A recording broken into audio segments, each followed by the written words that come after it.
यहाँ के शरणार्थियों की और पलायन की स्थिति जानने के बाद अब हम उसी जगह पंजाब की सीमा से लगे हुए सिंध प्रांत की ओर चलें। सिंध प्रांत पाकिस्तान में विभाजन के समय पाकिस्तान के इस सिंध प्रांत में करीब 1,40,000 हिंदू सिंधी रहते थे। हिंदू सिंधुओं की बात कर रहा हूँ जिनकी संख्या थी 1,40,000। लेकिन विभाजन के एक वर्ष के अंदर ही इनमें से अधिकतर लोग भारत की ओर चले आए। लेकिन हाँ, प्रारंभ में इनके आने की गुंजाइश कम दिख रही थी, लेकिन जैसे जैसे समय निकलता गया वहाँ की स्थितियों से वाकिफ़ हुए और सिंधियों ने तय किया कि वो भारत की ओर पलायन करें। भारी संख्या में वहाँ से निकले, अपना घर, अपनी संपत्ति जैसा अन्य लोग छोड़ के गए थे और वैसा छोड़ के ये लोग भी आए। विभिन्न तरह की समस्याओं का शिकार बने। करीब 20 लाख लोग, जिसमें हिंदू, मुसलमान, सिख, इन लोगों ने ये सीमाओं को पार किया, चाहे वो पूर्वी बंगाल, पश्चिमी बंगाल की सीमा हो या पाकिस्तान और भारत के बीच की वो सीमा हो जिसे रेडक्लिफ लाइन कहते हैं। 20 लाख लोगों का आना जाना, आवागमन, और वो भी अनिश्चितता के साथ, अनिश्चितता की के माहौल में, क्योंकि उनका गंतव्य स्थल तो निश्चित था नहीं, बस देश निश्चित था। ये जो आकलन जो बताया जा रहा 20 लाख की संख्या, इसका आधार क्या है? क्योंकि उस समय कोई ऐसी कोई पद्धति नहीं थी जिससे डेटा या आंकड़े मिल सकें। लेकिन 1941 और 1951 की जो जनगणना हुई, उसका जब तुलनात्मक अध्ययन करते हैं तो इस संख्या में जो अंतर दिखता है उससे स्पष्ट होता है कि 20 लाख लोगों की आवाजाही दोनों दिशाओं में हुई। उत्तरी भारत में अविभाजित पंजाब और उस उत्तर पश्चिमी सीमा प्रांत, जिसे नॉर्थ वेस्ट फ्रंटियर प्रोविंस भी कहते हैं, और जिसका संबंध खान अब्दुल गफ्फार खान सीमांत गांधी से है, वहाँ करीब 12 लाख लोगों की आवाजाही हुई। 20 में से 12 लाख लोग रावलपिंडी हिंसा के पश्चात पलायन के लिए बाध्य हुए। रावलपिंडी पाकिस्तान का एक शहर है, बड़ा शहर। वहाँ से हिंसा भड़की और बढ़ती गई, तो आवाजाही जो हुई वो 12 लाख इन 20 लाख लोगों में। और जो भारत की ओर आए उनमें से अधिकतर लोगों को दिल्ली में विस्थापित किया गया। इन शरणार्थियों की एक बड़ी संख्या को दिल्ली में बसाहट दी गई, उनके लिए इंतज़ाम किए गए। शरणार्थियों की बाढ़ के कारण दिल्ली की जनसंख्या जो 940 मिलियन थी 1941 में, 940 मिलियन, वो डबल हो गई, दुगनी हो गई। ये संख्या हो गई 1,744 मिलियन।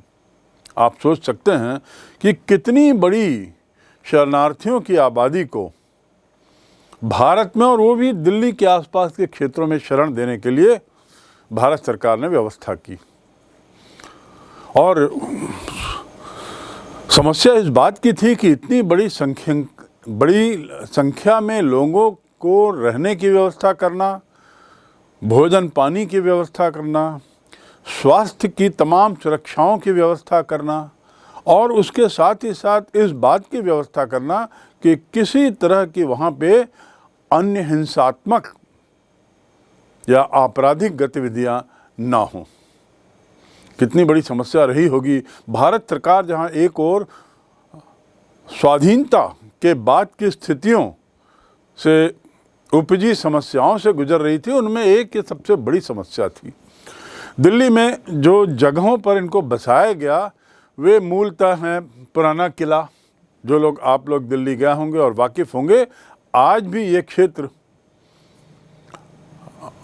आए हुए शरणार्थियों की संख्या से पटे हुए हैं। महत्वपूर्ण क्षेत्रों में हम ले सकते हैं पुराना किला, किंग्सवे कैंप और उसके अलावा कुछ अन्य महत्वपूर्ण क्षेत्र। किंग्सवे कैंप में तो धीरे धीरे शरणार्थियों की संख्या बढ़कर 35,000 हो गई। ऐसे ही यहाँ पर पानीपत आप देख रहे हैं, पानीपत जो कुरुक्षेत्र के पास है, कुरुक्षेत्र में ऐसे ही कैंप बनाया गया, शरणार्थियों के लिए शिविर बनाया गया। सन 48 के बाद भारत सरकार ने इन अस्थायी शिविरों को स्थायी कर दिया और स्थायी करने के लिए विभिन्न तरह की वित्तीय व्यवस्था की, विभिन्न तरह की तकनीकी सहायता प्रदान की, वित्तीय सहायता प्रदान की, आदि आदि। क्योंकि आखिर ये आ तो चुके थे भारत में और वहीं रहने लगे थे, अब वहाँ बस गए थे। जिन क्षेत्रों में उनके शिविर बनाए गए थे उनको फिर से किसी जगह ले जाकर बसाना स्वयं में एक बहुत बड़ी समस्या थी। तो भारत सरकार ने 1948 में ये निर्णय लिया कि इन लोगों की बसाहट को स्थायी किया जाए और उसके लिए उसने समुचित उपाय, समुचित तरीके अख्तियार किए, जिसमें तकनीकी सहायता थी और वित्तीय सहायता भी थी। दिल्ली में लाजपत नगर, राजेंद्र नगर, निजामुद्दीन, रैगरपुरा, जंगपुरा, किंग्सवे कैंप, ये ऐसे क्षेत्र हैं, या आप दिल्ली के नक्शे में देखिए, जहाँ पर इन शरणार्थियों की तादाद काफ़ी थी। शरणार्थियों के लिए शिक्षा की व्यवस्था करनी थी, क्योंकि अब वहाँ एक तरीके से स्थायी रूप से रहने लगे थे। तो शिक्षा संस्थाओं की व्यवस्था करना, उनका संचालन करना, साथ में आए हुए लोगों को नौकरी देना, उनके लिए छोटे मोटे व्यापार की व्यवस्था करना, रोजगार के अवसर प्रदान करना, ये सब प्रयास भारत सरकार ने किए। और भारत के जो दूसरे क्षेत्रों में शरणार्थी थे उनके लिए भी इसी तरह की योजनाएं चलाई गई। पर मूलतः हम कह सकते हैं कि चूंकि पलायन का केंद्र ये भारत का उत्तर पश्चिमी हिस्सा था और अधिकतर शरणार्थी दिल्ली के आसपास आके बसे थे, तो इसलिए उत्तर भारत का वह क्षेत्र सबसे ज़्यादा प्रभावित था शरणार्थियों की समस्या से। सौभाग्य से दिल्ली के आसपास का क्षेत्र था और दिल्ली भारत की राजधानी थी, जहां सरकार शारीरिक रूप से उपस्थित थी, इसलिए इसका संचालन काफ़ी अच्छी तरह हुआ। इस समस्या का निराकरण काफ़ी अच्छी तरीके से किया गया। पाकिस्तान से जो हिंदू और सिख आए थे वे लोग पंजाब में भी बसे और पूर्वी पाकिस्तान से आए हुए लोग इतर नहीं आए। पूर्वी पाकिस्तान से आए हुए लोग भारत के पूर्वी इलाकों में बस गए, पूर्वी राज्यों में बस गए, जिसे हम लैंड ऑफ सेवन सिस्टर्स कहते हैं, आसाम, त्रिपुरा आदि आदि। बंगाल में भी बसे, त्रिपुरा में, आसाम में बसे। और इस प्रकार हम देखते हैं कि एक तरीके से इन शरणार्थियों का पूर्व से आए हुए शरणार्थी पूर्व में रहे, पश्चिम से आए हुए शरणार्थी पश्चिम में रहे, और कुछ लोगों को, एक अच्छी तादाद को भारत सरकार ने अंडमान निकोबार भी भेजा, वहाँ पर भी उनको बसाया गया। शरणार्थियों की इस प्रकार हम देखते हैं आर्थिक समस्या, सामाजिक समस्या, उनकी राजनीतिक भावनात्मक समस्याओं का जो सामना शरणार्थियों को करना पड़ा, सरकार ने काफ़ी हद तक इनकी मदद की। अधिकांश शरणार्थियों ने अपनी इस कष्ट का, जो पलायन से प्रारंभ हुआ, हिंसा और अन्य सब तरह की घटनाओं से गुजरा, उसका उन्होंने काफ़ी बहादुरीपूर्ण सामना किया। और अपने घर को छोड़ना, और वह भी अन्य जगह कहाँ जाना इसका भान ना होना, ऐसी स्थिति में जिस कष्ट के दौर से ये शरणार्थी गुजरे थे, वो धीरे धीरे धीरे धीरे उसका असर कम होने लगा। ये तो हुई भारत में शरणार्थियों की स्थिति। अब पाकिस्तान में क्या स्थिति थी, वहाँ क्या गुजर रहा था? क्या पाकिस्तान भी उन्हीं तरह की समस्याओं से गुजर रहा था जिस तरह का भारत में? स्थितियां लगभग कमोबेश एक जैसी थी। भारत के हिस्से से जो मुस्लिम, जो शरणार्थी पाकिस्तान पहुंचे और पंजाब में दंगे के कारण, दंगा फैलने के बाद पूर्वी पंजाब से पंजाबी मुस्लिम पाकिस्तान की ओर गए, इस तरह कुछ दो तरह की स्थितियां बनी। एक तो पंजाब का पंजाब में ही जाना, पंजाबियों का पूर्वी पंजाब से पश्चिमी पंजाब की ओर जाना, जो पाकिस्तान का हिस्सा हो गया था। एक तो वे मुस्लिम थे और एक वे मुस्लिम थे जो गैर पंजाबी थे।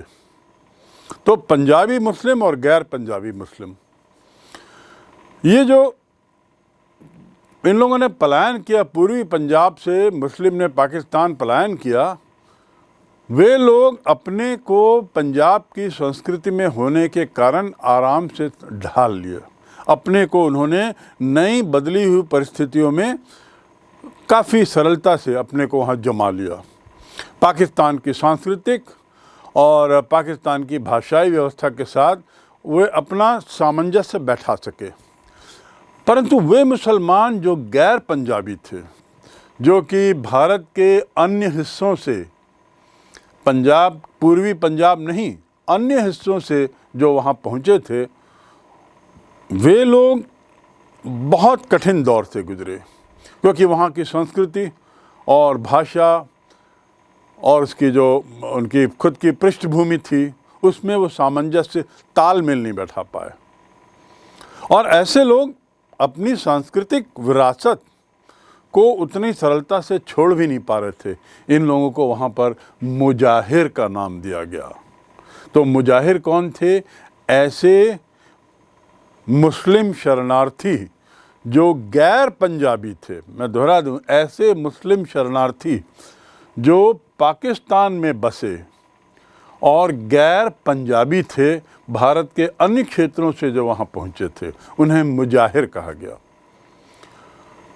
इन लोगों की संस्कृति, खान पान, जीवन यापन, ये सब शैली थोड़ी अलग थी। परिणाम क्या हुआ कि आज भी, अभी भी पाकिस्तान की राजनीतिक व्यवस्था से ये अपने को जोड़ नहीं पाए हैं। इतने 70-80 वर्ष होने के बाद भी, इसके बाद भी ये एकीकरण नहीं कर पाए हैं, उसके मेन स्ट्रीम से जुड़ नहीं पाए हैं। और उनके जो वंशज हैं वो आज भी अपने लिए अधिकारों की रक्षा की बात करते हैं, अपने अस्तित्व की रक्षा के लिए संघर्ष कर रहे हैं, आवाज़ बुलंद करते हैं, अपना राजनीतिक दल बनाए हुए हैं। और पाकिस्तान सरकार के साथ इनका सतत एक तरीके से संघर्ष होता रहता है। मुजाहिरों की जनसंख्या कराची, पाकिस्तान और हैदराबाद में अधिक है। ये हैदराबाद पाकिस्तान का हैदराबाद है। मैं भारत के हैदराबाद की बात नहीं कर रहा हूँ, पाकिस्तान के हैदराबाद की। वहाँ पे इनकी संख्या अधिक है। इसके उल्टा पंजाब से जो शरणार्थी आए, उनकी संस्कृति, उनकी पृष्ठभूमि, उनकी भाषागत पृष्ठभूमि, ये पश्चिमी पंजाबियों के साथ मिलती जुलती थी। इसलिए आराम से उसमें पाकिस्तान की व्यवस्था में, राजनीतिक, सामाजिक, आर्थिक व्यवस्था में आराम से घुल मिल गए। तो ये तो रही शरणार्थियों की स्थिति भारत बनाम पाकिस्तान। अब अगला जो परिणाम विभाजन का, वो क्या था? प्रशासनिक व आर्थिक कठिनाइयाँ। विभाजन के परिणामों की बात करें तो भारत बनाम पाकिस्तान शरणार्थियों की स्थिति जानने के बाद अब हम थोड़ा मुड़ते हैं प्रशासनिक एवं आर्थिक कठिनाइयों को जानने के लिए। आखिर ऐसी क्या कठिनाइयाँ थी? प्रशासनिक कठिनाइयाँ, एडमिनिस्ट्रेटिव प्रॉब्लम्स, और साथ ही इकोनॉमिक प्रॉब्लम्स। ऐसी क्या आर्थिक समस्याएं सामने आई, थोड़ा उसको देखें। जब ये भारत की ज़मीन का जब बंटवारा नहीं हुआ था, तो भारत पाकिस्तान पूरा एक था, विशाल। अब जब बंटवारा हुआ तो मात्र भूमि का ही नहीं हुआ, केवल ज़मीन का बंटवारा नहीं हुआ, केवल रैडक्लिफ लाइन खींच के दो भागों में नहीं बांट दिया गया, बल्कि जो संपत्ति थी, संपदा, उसका भी बंटवारा किया गया। ऐसा नहीं कि लाइन खींच दी, लाइन के इस पार का सब कुछ भारत का और लाइन के रेखा के इस पार का सब कुछ पाकिस्तान का, ऐसा नहीं। संपदा का भी बंटवारा हुआ। यहाँ तक कि जो कार्यालय थे, कार्यालयों की मेज, कुर्सी, टेबल, टाइपराइटर, पंखे, स्टेशनरी, सेना और प्रशासनिक अधिकारियों का भी बंटवारा किया गया। सेना को भी बांटा गया। सेना पे हुए खर्चे, आने होने वाले खर्च को भी बांटा गया। तो इस प्रकार टेबल, कुर्सियां भी बांटी गई। जिनके कार्यालय वहाँ शिफ्ट हुए, जो कार्यालय पाकिस्तान में, टेबल, कुर्सियां आदि भी उनके लिए गई। पाकिस्तान के हिस्से में वे प्रदेश आए जहाँ कपास का कुल 40% उत्पादन होता था। कितना? 40%। जूट का 85% और गेहूं का 40%। बहुत बड़ी मात्रा में जहां उत्पादन होता था पाकिस्तान के उन क्षेत्रों में, वो पाकिस्तान को चला गया। 40, 85, 40। जबकि इन उत्पादों को बनाने का, इसका उपभोग करने की, इसको बनाने की फैक्ट्रियां जो हैं वो सब भारत में थी। अब उत्पाद तो पाकिस्तान में, लेकिन उन उत्पादों का उपयोग कर सामान बनाने वाली फैक्ट्रियां भारत में। इससे भारत को शुरू के समय में कच्चे माल की बहुत बड़ी समस्या हो गई, क्योंकि वहाँ से जूट और कपास आना बंद हो गया। खाद्यान्न का भी बहुत बड़ा संकट हो गया, क्योंकि 85% गेहूं पाकिस्तानी क्षेत्र में था और भारत की एक बहुत बड़ी जनसंख्या गेहूं पर निर्भर करती है। खाद्यान्न के रूप में उनका मुख्य भोजन जो है वो गेहूं से जुड़े हुए उत्पाद हैं और 85% उत्पादन पाकिस्तान में हो रहा था। तो ऐसी स्थिति में भारत को खाद्यान्न की समस्या से गुजरना पड़ा। ऐसी स्थिति में भारत को कच्चे माल की समस्या से गुजरना पड़ा। और प्रशासनिक दिक्कतें तो थी ही, क्योंकि बहुत से प्रशासनिक अधिकारी पाकिस्तान चले गए। तो यहाँ पर जो बहुत सारे पद खाली हुए, वो रिक्त पदों को भरने में समय लगता है, लेकिन तब तक एक समस्या के रूप में ये सब रिक्त पद सरकार के सामने थे। अब अन्य समस्याएं क्या थीं? इन सब समस्याओं के अलावा एक श्रेणी और है, अन्य समस्याएं। जैसा मैंने पहले बताया कि पंजाब और बंगाल से बहुत सारे मुस्लिम पाकिस्तान चले गए और पाकिस्तान जाने के बाद जो कुछ हिंदू संगठन थे, दक्षिणपंथी थे, जो थोड़े अतिवादी थे, जो थोड़ा चरमपंथी थे, ऐसे हिंदू संगठन, उन्होंने मांग रख दी कि भारत को हिंदू राष्ट्र घोषित किया जाए। भारत तो धर्मनिरपेक्ष राष्ट्र था। राष्ट्रीय आंदोलन में बारंबार इस बात को स्पष्ट किया गया था कि भारत धर्मनिरपेक्ष रहेगा। विभाजन के दौरान भी इस बात को स्पष्ट किया गया कि भारत में सभी धर्म के लोग समान होंगे। अब जब मुसलमानों की संख्या इतनी बड़ी तादाद में पाकिस्तान गई, तो कुछ कट्टरपंथी हिंदू, कुछ चरमपंथी हिंदू, अतिवादी हिंदू, उन्होंने भारत को हिंदू राष्ट्र घोषित करने के लिए प्रयास शुरू किए और आंदोलन आदि प्रारंभ हुए। हालांकि अभी भी 1951 में जो जनगणना हुई, उसमें अभी भी 12% भाग मुसलमानों का था, जनसंख्या का 12% भाग, जो स्वयं में एक बहुत बड़ी संख्या थी। उसके बावजूद हिंदू अतिवादियों का ये नारा था, ये मांग थी कि भारत को हिंदू राष्ट्र किया जाए। तो 12% मुस्लिम एक बहुत बड़ी संख्या थी। इसके अलावा भारत में बौद्ध धर्म के लोग भी थे, पारसी भी थे, यहूदी भी थे, उनकी भी संख्या थी। यद्यपि ये अधिक नहीं थे, पर अन्य धर्म के लोग तो थे ना। भारतीय नेताओं ने इस मामले में बड़ी कड़ाई से निर्णय लिया और दूरदर्शिता का परिचय देते हुए भारत को धर्मनिरपेक्ष राष्ट्र बनाए रखने की सतत रूप से घोषणा करते रहे। उसके संवैधानिक प्रावधान भी धर्मनिरपेक्षता की ओर ही देश को ले गए। सभी धर्मों को समान अधिकार, सभी धर्मों को समानता आदि के प्रावधान संवैधानिक रूप से कर दिए गए, जिससे ये समस्या वहीं की वहीं समाप्त हो गई। अभी तक मैंने शरणार्थियों के पलायन की समस्या की ओर आपका ध्यान खींचा और किस मात्रा में, किस स्तर में पलायन हो रहा था और पलायन के क्या दुष्परिणाम हो रहे थे, इसकी ओर अपन ने बात की है। इसका एक और पहलू है और वो था कि इनके बसावट की, इनको बसाने की, और इनके बसाने की बात यदि करें तो कुछ बिंदुओं पर मैंने आपको ज़रूर बताया कि दिल्ली के आसपास के क्षेत्रों को इस बात के लिए निमित्त किया गया और वहाँ पे शरणार्थियों को बसाया गया। लेकिन ये समस्या तो थी जिसे स्वयं एक अलग समस्या के रूप में देखने की ज़रूरत थी। बसाहट, शरणार्थियों के आवागमन की समस्या के अतिरिक्त शरणार्थियों के बसाहट की समस्या एक अलग समस्या थी।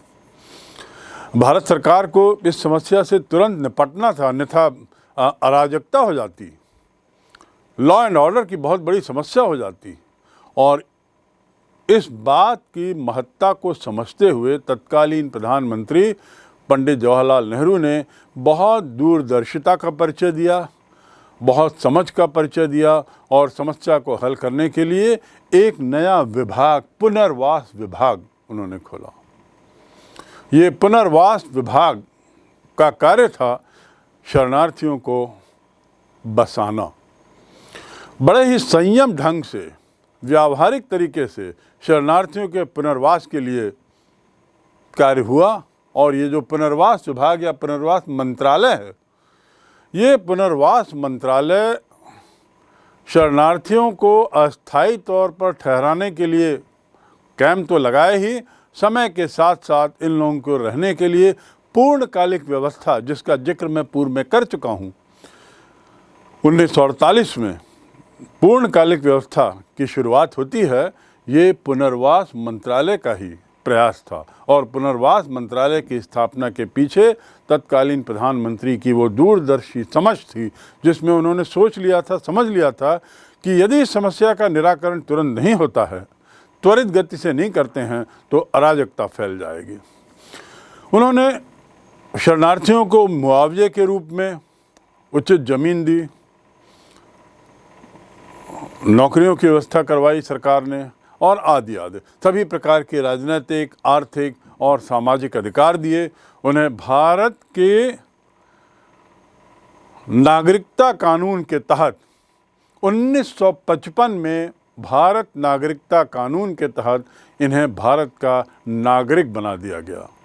और इस प्रकार एक बार जब इन्हें नागरिक बना दिया गया तो ये शरणार्थी अपने को पूर्णतः अब भारतीय मानते थे, पूर्णतः अपने को सुरक्षित मानने लगे और समस्त राजनीतिक, सामाजिक और आर्थिक अधिकारों की पात्रता अन्य भारतीयों की तरह रखने लगे। कुल मिलाकर निष्कर्ष ये है कि भारत का जो विभाजन था, यदि हम शुरू से इस अध्याय को लें तो देखेंगे कि भारत के विभाजन के पीछे मुस्लिम लीग के राजनीतिक लोभ था। मुस्लिम लीग का, उसका अपना राजनीतिक हित था। इस राजनीतिक हित का परिणाम हमने देखा कि कितना बुरा हुआ। पलायन से लेके, शरणार्थियों की समस्या से लेके अन्य तरह की घटनाएं, और ये जो सारी घटनाएं हुई जिसको हमने चित्रों के माध्यम से भी देखने की कोशिश की, समझने की कोशिश की, इन घटनाओं का विवरण हम तत्कालीन साहित्य में, तत्कालीन फिल्मों में, तत्कालीन उपन्यासों में, लघु कथाओं, कविताओं में बारंबार पाते हैं। बड़ी निशंसता से जो उस समय अपराध किए गए, उसका बड़ा जीवंत दृश्य साहित्यकारों ने अपनी लेखनी में किया है और फिल्मों में फिल्मकारों ने किया है। उसमें अपनी अभिव्यक्ति दी है। विस्थापन और हिंसा से जो दुख पैदा हुए, उन दुखों को बड़ा सजीव तरीके से उन्होंने वर्णन किया है। विभाजन की आपदा का जिक्र करते हुए इन रचनाकारों ने अक्सर कभी जुमला इस्तेमाल किया जो विपत्ति को झेलने वाले बंटवारे का जिक्र करते हुए करते थे। इन सबों के लिए बंटवारे का मतलब था दिल के दो टुकड़े हो जाना। तो एक तरीके से जुमला बन चला। विभाजन में सिर्फ संपदा, देनदारी, परिसंपत्तियों का विभाजन नहीं हुआ। विभाजन में केवल संपत्ति, लेन देनदारी और परिसंपत्तियों का विभाजन नहीं हुआ। इस विभाजन में दो समुदायों का भी विभाजन हुआ। इस विभाजन में वे लोग दो हिस्सों में बंट गए जो कल तक एक साथ रहते थे और अलगाववाद का शिकार हो गए, हिंसा का शिकार हो गए, आदि आदि। ये पूरा विवरण तत्कालीन साहित्य, तत्कालीन सिनेमा में मिलता है। इसी संदर्भ में आपकी पुस्तक में फैज़ अहमद की कुछ पंक्तियां हैं। फैज़ अहमद साहब एक बहुत प्रसिद्ध पंजाब के रहने वाले बहुत प्रसिद्ध लेखक, जिनका जन्म 1911 में हुआ और मृत्यु 1984 में हुई। तो आप सोच सकते हैं कि 11 में जिनका जन्म हुआ हो वो करीब 30-35 साल के रहे होंगे जब विभाजन हुआ। तो चश्मदीद गवाह के रूप में उन्होंने तत्कालीन समाज का, तत्कालीन सामाजिक स्थिति का वर्णन किया है। ये सियालकोट पंजाब के थे और वैसे तो उन्हें पाकिस्तान जाना पड़ा विभाजन के बाद, लेकिन पाक तंत्र से लगातार टकराए, पाक राजनीतिक, पाक सरकार से लगातार टकराए और इसलिए उन्हें कई बार जेल की हवा खानी पड़ी, लंबी समय तक कारावास में रहना पड़ा। इनकी कुछ पुस्तकें हैं, लक्ष्मी फरियादी, दस्त सबा आदि आदि, और जिसमें उन्होंने कविता के रूप में अपनी भावनाओं को तत्कालीन समाज के मद्देनज़र व्यक्त किया है। 20वीं सदी के जो दक्षिण एशियाई कवियों में फैज़ का नाम सर्वोपरि आता है। तो यदि आप तत्कालीन समाज को देखना चाहते हैं, समझना चाहते हैं 1947 के आसपास का, तो फैज़ की कविताएं, फैज़ की पुस्तकें देखें। एक दूसरी लेखिका, ये फैज़ तो पाकिस्तान के थे, अब भारत में भी ऐसे बहुत से लेखकों में से एक का जिक्र आपकी पुस्तक में है और वह है अमृता प्रीतम। जन्म 1919 और मृत्यु 2005। पंजाबी भाषा की प्रमुख कवयित्री और कथाकार अमृता प्रीतम।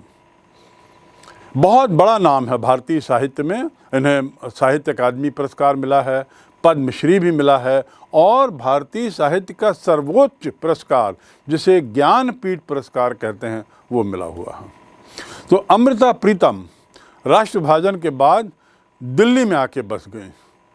फैज़ साहब राष्ट्र विभाजन के बाद पाकिस्तान जाने को विवश हुए, पर ये दिल्ली में आके बसी और दिल्ली में रहते हुए उन्होंने रूबरू किया, अपनी आँखों से देखा स्वयं वहाँ जो भी घटित हो रहा था।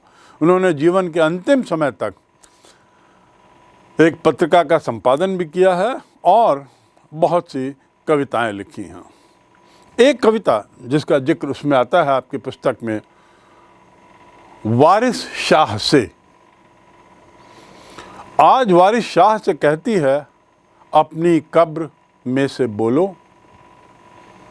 आज वारिस शाह से कहती है, अपनी कब्र में से बोलो और इश्क की किताब का कोई वर्क खोलो। पंजाब की एक बेटी रोई थी, तूने उसकी लंबी दास्तान लिखी।